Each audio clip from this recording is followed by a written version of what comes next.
ഇന്ന് ദിവസം 173. ഇന്ന് വായിക്കുന്ന വചനഭാഗങ്ങൾ 2 രാജാക്കന്മാർ അധ്യായം 4, 2 ദിനവൃത്താന്തം അധ്യായം 28, സങ്കീർത്തനങ്ങൾ 127.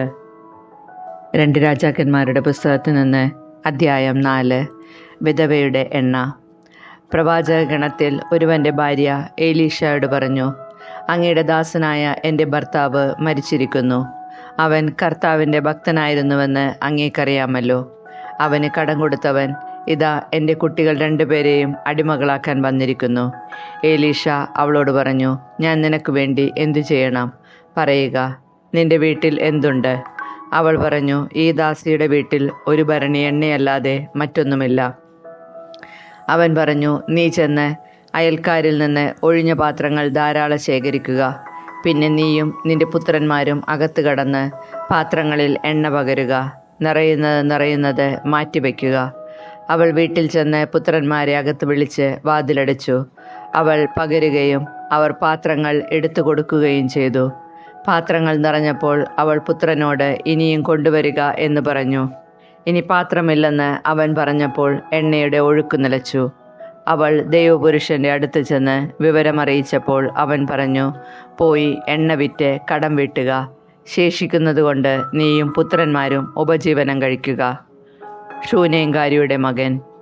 ഒരിക്കൽ ഏലീഷ ശൂനേമിൽ ചെന്നപ്പോൾ ഒരു ധനിക അവനെ ഭക്ഷണത്തിന് ക്ഷണിച്ചു. ആ വഴി കടന്നു പോകുമ്പോഴെല്ലാം അവൻ ഭക്ഷണത്തിന് ആ വീട്ടിൽ ചെല്ലുക പതിവായി. അവൾ ഭർത്താവിനോട് പറഞ്ഞു, ഇതിലെ പോകാറുള്ള ആ മനുഷ്യൻ ഒരു ദൈവപുരുഷനാണ്. നമുക്ക് മട്ടുപ്പാവിൽ ചെറിയൊരു മുറിയുണ്ടാക്കി അതിൽ കിടക്കയും മേശയും കസേരയും വിളക്കും വയ്ക്കാം. വരുമ്പോഴൊക്കെ അവന് അവിടെ വിശ്രമിക്കാമല്ലോ. ഒരിക്കൽ അവൻ അവിടെ വിശ്രമിക്കുകയായിരുന്നു.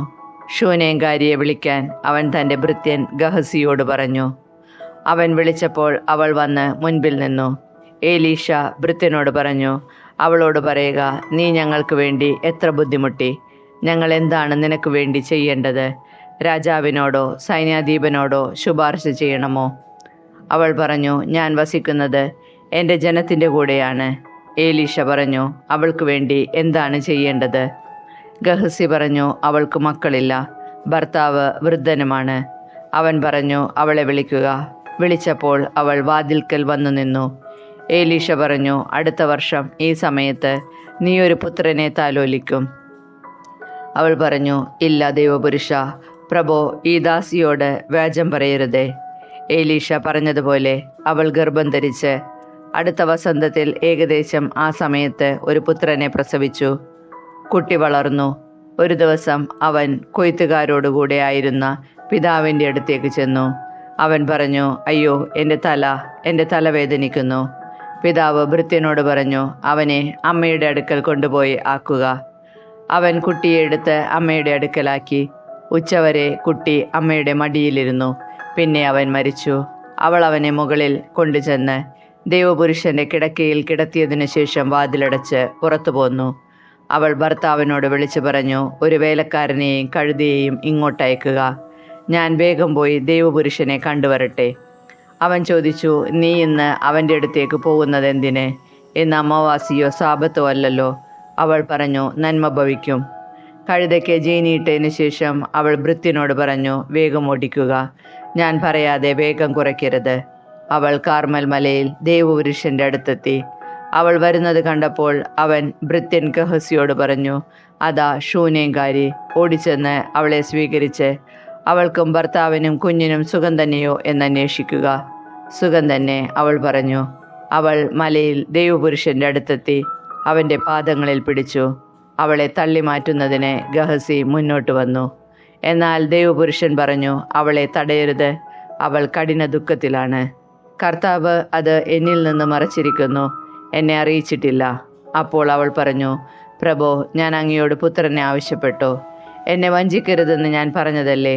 അവൻ ഗഹസിയോട് പറഞ്ഞു, അരപ്പട്ട ധരിച്ച് എൻ്റെ വടിയുമെടുത്ത് ചെല്ലുക. വഴിയിൽ ആരെ കണ്ടാലും അഭിവാദനം ചെയ്യരുത്.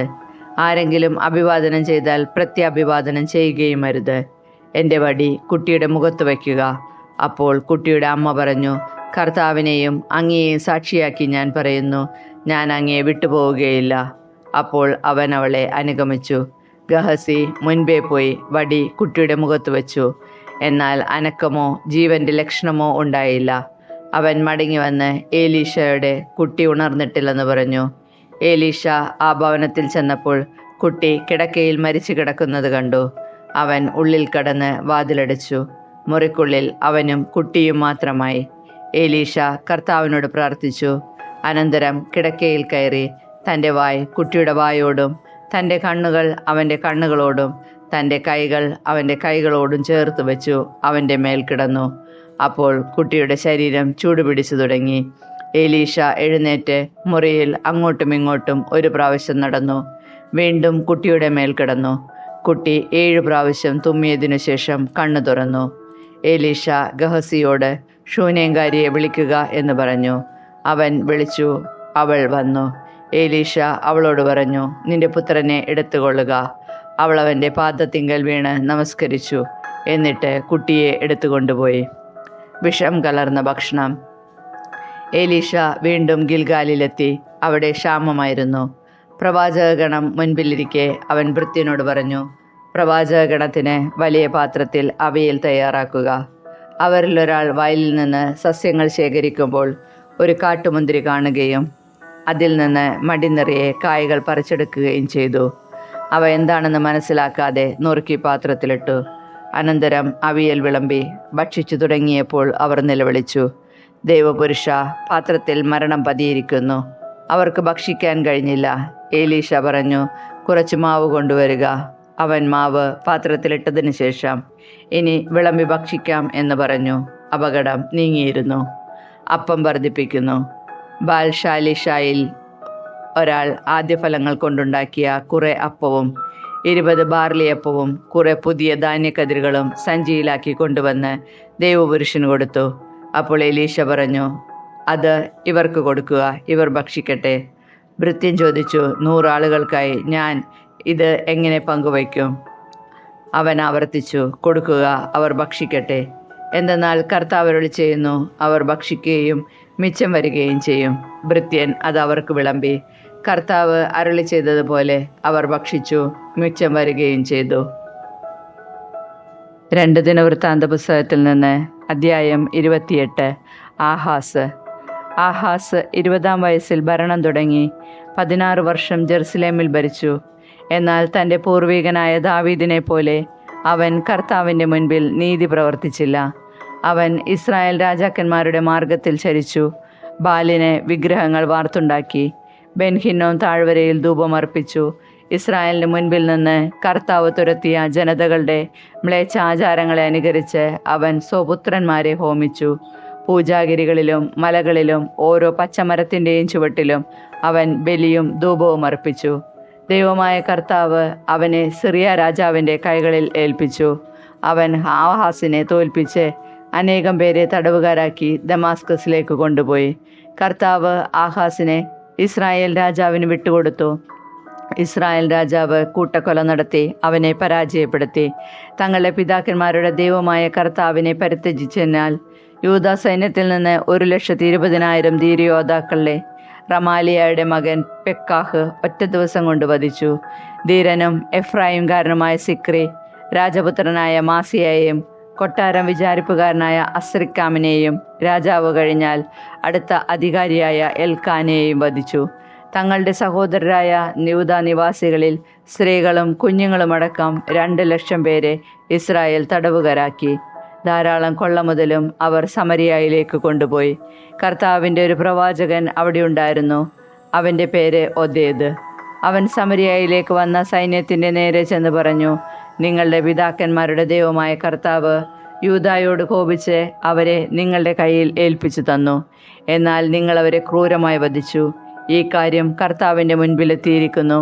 ജെറുസലേമിലും യൂദായിലുമുള്ള സ്ത്രീ പുരുഷന്മാരെ അടിമകളാക്കുവാൻ നിങ്ങളിപ്പോൾ ഒരുമ്പെടുന്നു. നിങ്ങളും നിങ്ങളുടെ ദൈവമായ കർത്താവിനെതിരെ പാപം ചെയ്തിട്ടില്ലേ? ഞാൻ പറയുന്നത് കേൾക്കുക.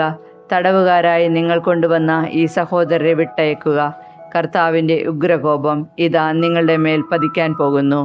യോഹന്നാൻ്റെ മകൻ അസറിയ, മെഷില്ലോമോത്തിൻ്റെ മകൻ ബെറക്കിയ, ഷല്ലൂമിൻ്റെ മകൻ യഹിസ്കിയ, അദാലിയുടെ മകൻ അമാസ എന്നീ എഫ്രായിം നേതാക്കന്മാർ യുദ്ധത്തിൽ നിന്ന് മടങ്ങി വന്നവരോട് പറഞ്ഞു, തടവുകാരെ നിങ്ങൾ ഇങ്ങോട്ട് കൊണ്ടുവരരുത്. കൊണ്ടുവന്നാൽ കർത്താവിൻ്റെ മുൻപിൽ നാം കുറ്റക്കാരാവും. നമ്മുടെ പാപങ്ങളും അകൃത്യങ്ങളും പെരുപ്പിക്കാനാണ് നിങ്ങൾ തുനിയുന്നത്. ഇപ്പോൾ തന്നെ അത് ഘോരമാണ്. ഇസ്രായേലിനെതിരെ കർത്താവിൻ്റെ ക്രോധം ജ്വലിക്കുന്നു. അപ്പോൾ പടയാളികൾ തടവുകാരെയും കൊള്ളവസ്തുക്കളെയും പ്രഭുക്കന്മാരുടെയും സമൂഹത്തിൻ്റെയും പക്കലേൽപ്പിച്ചു. പ്രത്യേകം നിയുക്തരായ ആളുകൾ തടവുകാരെ ഏറ്റെടുത്തു. കൊള്ളമുതലിൽ നിന്ന് ആവശ്യമായവയെടുത്ത് നഗ്നരായവരെ ഉടുപ്പിച്ചു, ചെരുപ്പ് ധരിപ്പിച്ചു. അവർക്ക് ഭക്ഷണപാനീയങ്ങൾ നൽകി, തൈലം പൂശി, തളർന്നവരെ കഴുതപ്പുറത്ത് കയറ്റി. അങ്ങനെ ഈന്തപ്പനകളുടെ നഗരമായ ജെറീക്കോയിൽ അവരുടെ സഹോദരരുടെ അടുത്തെത്തിച്ചു. അനന്തരം അവർ സമരിയായിലേക്ക് മടങ്ങി. ഏദോമ്യർ യൂദായെ ആക്രമിച്ചു. അനേകരെ തടവുകാരാക്കിയപ്പോൾ ആഹാസ് രാജാവ് അസീറിയ രാജാവിൻ്റെ സഹായം അപേക്ഷിച്ചു. ഫിലിസ്ത്യരും യൂദായ്ക്കെതിരെ തിരിഞ്ഞു. അവർ ഷെഫേലായിലെയും നെഗബിലെയും നഗരങ്ങളെ ആക്രമിച്ച് ബേത്ത്ഷെമെഷ്, അയ്യാലോൺ, ഗെദറോത്ത് എന്നിവയും സൊക്കോ, തിമ്ന, ഗിംസോ എന്നിവയും ചുറ്റുമുള്ള ഗ്രാമങ്ങളും പിടിച്ചടക്കി അവിടെ വാസമുറപ്പിച്ചു. ഇസ്രായേൽ രാജാവായ ആഹാസ് ദുർവൃത്തനും കർത്താവിനോട് വിശ്വസ്തത പുലർത്താത്തവനും ആയിരുന്നതിനാൽ കർത്താവ് യൂദായുടെ അധപതനത്തിന് ഇടവരുത്തി. അസീറിയ രാജാവായ തിൽഗത് പിൽനേസർ അവനെ സഹായിക്കുന്നതിന് പകരം ആക്രമിച്ച് പീഡിപ്പിച്ചു. ആഹാസ് ദേവാലയത്തിലും രാജകൊട്ടാരത്തിലും പ്രഭുക്കന്മാരുടെ ഭവനങ്ങളിൽ നിന്ന് ധനം ശേഖരിച്ച് അസീറിയ രാജാവിനെ കപ്പം കൊടുത്തു. എന്നാൽ ഉപകാരമുണ്ടായില്ല. ദുരിതം വന്നപ്പോൾ ആഹാസ് രാജാവ് കർത്താവിനോട് കൂടുതൽ അവിശ്വസ്തത കാണിച്ചു. സിറിയ രാജാക്കന്മാരെ അവരുടെ ദേവന്മാർ സഹായിച്ചു. ആ ദേവന്മാർക്ക് ബലിയർപ്പിച്ചാൽ അവർ എന്നെയും സഹായിച്ചേക്കും എന്ന് പറഞ്ഞ് തന്നെ തോൽപ്പിച്ച ദമാസ്കസിലെ ദേവന്മാർക്ക് ആഹാസ് ബലിയർപ്പിച്ചു. അത് അവൻ്റെയും രാജ്യത്തിൻ്റെയും വിനാശത്തിന് കാരണമായി. അവൻ ദേവാലയത്തിലെ ഉപകരണങ്ങൾ ഒരുമിച്ച് കൂട്ടി ഉടച്ചു. കർത്താവിൻ്റെ ആലയം പൂട്ടി.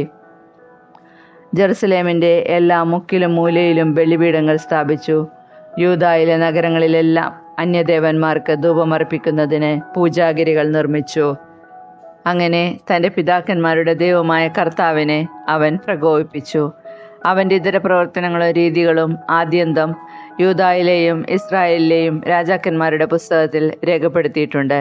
ആഹാസ് പിതാക്കന്മാരോട് ചേർന്നു ജെറുസലേം നഗരത്തിൽ സംസ്കരിക്കപ്പെട്ടു. എന്നാൽ ഇസ്രായേൽ രാജാക്കന്മാരുടെ കല്ലറയിലല്ല, മകൻ എഹെസ്കേൽ ഭരണമേറ്റു. സങ്കീർത്തനങ്ങൾ 127. എല്ലാം ദൈവത്തിൻ്റെ ദാനം. കർത്താവ് വീട് പണിയുന്നില്ലെങ്കിൽ പണിക്കാരുടെ അധ്വാനം വ്യർത്ഥമാണ്. കർത്താവ് നഗരം കാക്കുന്നില്ലെങ്കിൽ കാവൽക്കാർ ഉണർന്നിരിക്കുന്നതും വ്യർത്ഥം. അതിരാവിലെ എഴുന്നേൽക്കുന്നതും വളരെ വൈകി കിടക്കാൻ പോകുന്നതും കഠിന പ്രയത്നം ചെയ്ത് ഉപജീവിക്കുന്നതും വ്യർത്ഥമാണ്. തൻ്റെ പ്രിയപ്പെട്ടവർ ഉറങ്ങുമ്പോൾ കർത്താവ് അവർക്ക് വേണ്ടത് നൽകുന്നു. കർത്താവിൻ്റെ ദാനമാണ് മക്കൾ, ഉദരഫലം ഒരു സമ്മാനവും. യൗവനത്തിൽ ജനിക്കുന്ന മക്കൾ യുദ്ധവീരൻ്റെ കയ്യിലെ അസ്ത്രങ്ങൾ പോലെയാണ്. അവ കൊണ്ട് ആവനാഴി നിറയ്ക്കുന്നവൻ ഭാഗ്യവാൻ. നഗര കവാടത്തിങ്കൽ വെച്ച് ശത്രുക്കളെ നേരിടുമ്പോൾ അവന് ലജ്ജിക്കേണ്ടി വരികയില്ല.